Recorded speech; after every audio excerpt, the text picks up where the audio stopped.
Дорогие братья и сестры, добрый вечер, здравствуйте, дорогие наши друзья.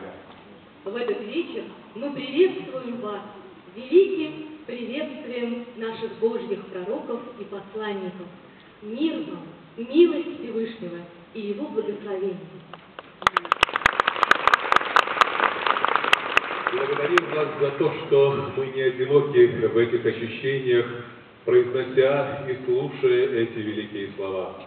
Потому что в эти минуты мы знаете, о чем думаем?